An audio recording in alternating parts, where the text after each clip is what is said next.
further feed it. Where's my rope? I guess I have one.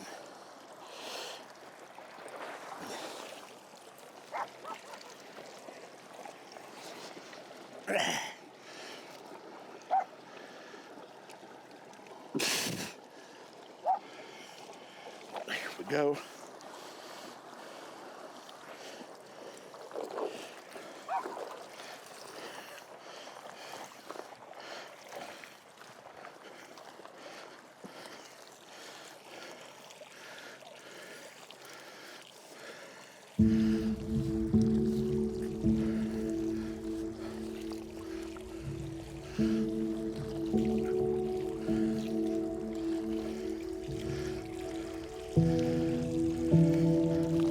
Right.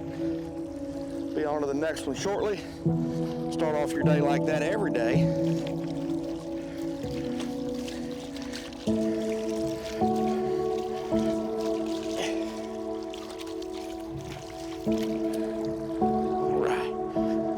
Okay, my name is Ryan Long. I'm an Arkansas County farmer, first generation farmer. This is my 23rd crop on my own. Still love doing it. A little bit tough the last 2 or 3 years financially, but it's a good way of life. It's more than just a job. It is a fact, a way of life. All right, let's see if we got a Murphy switch here. Everything looks good. Here we go.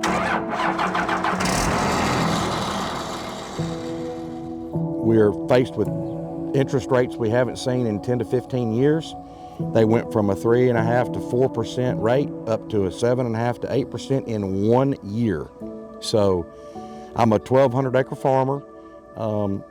Roughly borrow $1 million, easy math to figure. So my interest went from a $40,000 a year payment to an $80,000 a year payment. That's $40,000 off your bottom line. That can be the difference in making it.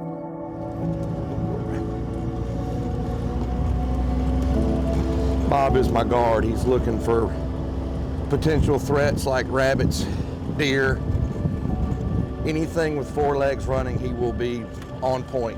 And you couple that with your inputs, there's no room for updating your machinery.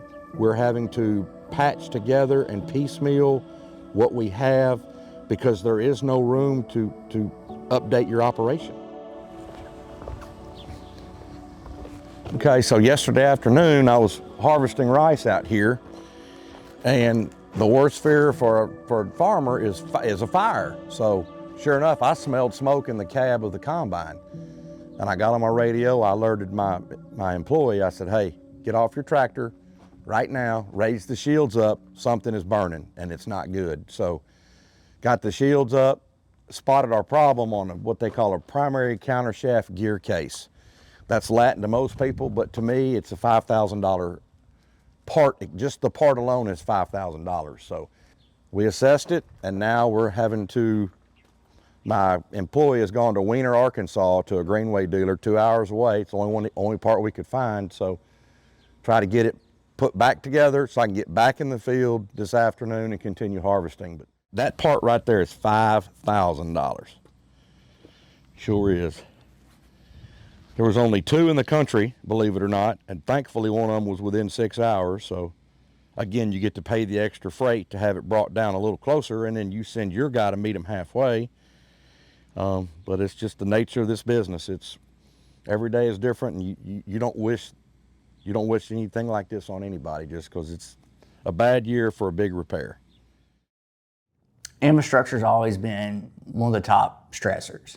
I mean, when you look at, some of the research, like 91% of farmers, like that's their main thing is like money. Like, okay, and that makes sense. I mean, especially when you're looking at, definitely when you're looking at row crop farming, because when you're looking at row crop farming, you're looking at the equipment, you're looking at the cost of the equipment, you're looking about everything that can go wrong.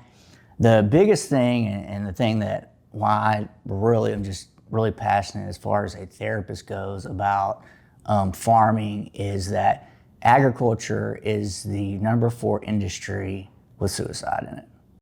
It's a lonely place out in rural America. There's really no one for us to lean on. It's very quiet, as quiet as I've ever seen it. There's just no one to talk to about it, of working your way through this terrible time that we're in. We are farming our commodities at a loss. You could tell that when we started the year. When you take your expenses versus average yields and the prices, we were farming for a loss. Why continue to farm? I don't know. A lot of us asked ourselves that question, but we are optimistic that this thing will turn around. You gotta hope, right? You gotta think that there's better times around the corner. You can't say just hang in there anymore. I don't know. I'm struggling with the same issue, is how do you keep this machine that we call farming moving forward? Anywhere you turn and look, there's no alternative or no place of hope. It is such a stigma out there. Mental health is, you're weak, okay? You're just a weak-minded person. You should be able to get over that. And then there's also the culture of farming where, it's kind of like pull it up by your bootstraps still. I mean, largely that's, you don't, ask for help, you figure it out type of thing. And that's still a large part of culture there. A year like this year, like I say, you got three big events: interest rates rising, the tariff situation has really crippled the farmer, and then your inputs doing what they've done. You got three big strikes against you, and it's just, there's no money at the end of the day. There's none. You've worked your tail off all summer, and there's no money there. There's none. So you got to have sources from other places, or you're going to be having a farm sale. We're at crossroads. We are truly at a crossroads without a government assistance of some kind. The urgency I have with the legislators, and I have penned letters, I've talked to legislators, and you got to speak your piece in this country, is listen, this is real. I'm pretty financially solvent, and if we don't get help, this ground's going to sit idle. It's going to sit idle. So, my suggestion, possibility would be take some of this tariff income, redisperse it. We needed that farm bill when they extended it 2 years ago. We need some immediate relief now. In addition to that farm bill that'll be coming next fall. 30% of our domestic usage is coming from other countries into this country, duty-free. Whether you like the word tariffs or not, a reciprocal tariff against India and Thailand could help us immediately in the rice industry. Doesn't fix our export problems, but it would stop them from coming here and allow us to use more of our commodity at home. The biggest thing the federal government can do, I think, is pump more money into the rural agriculture. They have to. And it looks like that we are the recipients and we put it in our back pocket, but that's what keeps rural America alive. We all have employees, we all have local tire shops in towns. It takes agriculture to keep rural America moving. So that's what I think the federal government could do quickly. Okay, and then how do you fix the world problems? I'm not smart enough to say. Tariffs could help you, they could hurt you, I don't know. But the one thing I do know is what I just mentioned on reciprocal tariffs. Let's make it a fair playing field for everybody. So let me address this, some of the financials for you in kind of a layman's term deal. So soybeans are a little cheaper, probably a $500 an acre input. You cut 60 bushels at $10, that's $600 an acre. So now you're penciled in, it looks like $100 an acre profit. You're back to your 80-20 rent. Boom, he's taking 12 bushels off of that. That's $120 off of your money. That's at $10. So you're now below your break-even line. So in a perfect world, you're at break-even. That means there's no profit for you right now, no profit. It's a loss. You're showing a loss because you haven't factored in machinery expenses, repairs of any kind,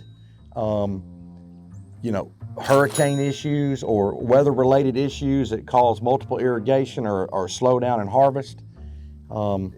If I start out with $500 and I finish my crop and I'm at $420 and I'm $20 an acre loss and I've got 800 acres of beans, I'm $16,000 that I mean, I can't, how do you live on minus $16,000? And it's way worse than that.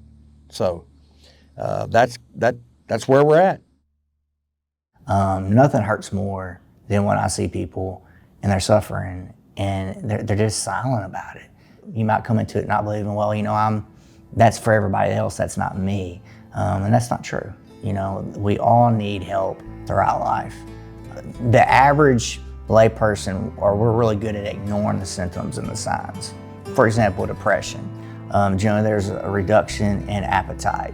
You may see some significant weight loss, weight gain, difficulty sleeping, trouble concentrating, feeling down or depressed, having thoughts of not wanting to be here anymore. Even if they're passive, like, hey, you know, I'm not going to go take a gun to my head, but I just don't want to live here anymore. This is just too much. All of those are things that sometimes we're thinking, oh, well, they'll get over. Okay, now those are real signs that you need to go and seek a professional, okay? Because those signs, if they're ignored, do lead to, that is my big concern, is because those are ignored, those lead to people that actually at some point get tired of it and can't deal with it anymore, and that actually leads to the high suicide rates. Bravado kicks in, your ego, your pride, I'm tougher than dirt, when the reality of it is you wake up every morning under the guise of, are we going to be here next year? Is this going to work? There's an extremely dark cloud over your head every day. You're faith-based, big time. You're pointing to the Lord, asking the Lord for assistance, guidance. You're trying to not take that home. Your family feels it. Your wife feels it. Your children feel it. Your family pets even feel it. So it's just very difficult mentally. And most, like I say, most of us are not going to reach out because it's a sign of weakness, see? And you can't be perceived as weak. But the reality of it is, every farmer that I talk to has the same sentiment. Hey man, I'm hurting. Are you hurting? Yeah, I'm hurting too. If you're having really dark thoughts, in other words, suicidal thoughts, please reach out to me, because it's not that bad. It's bad, but it's not that bad. So the mental beat down that you're taking, you're at harvest right now, and this is probably the toughest, because we all know we're cutting a losing crop. Faith is a very powerful thing, and it's proven itself year in and year out, day in and day out for me. It's what we turn to. It's dark, I get it, but it's not an end-all be-all. It's a job, it's a career, but it's not a life here at stake. You kind of feel like you're failing is the mental side of it, and you're not failing. The system has failed you. Go talk to somebody. I mean, it's what I did, it's what I do. If I don't farm next year, well then it wasn't the Lord's plan, and I might sell you a car or something, I don't know, we'll see. He doesn't know that things are terrible. He thinks, man, we're out on the farm, dude, this life is good. Isn't that right, Bob? Well, come on. Where are we going? We're going back to work.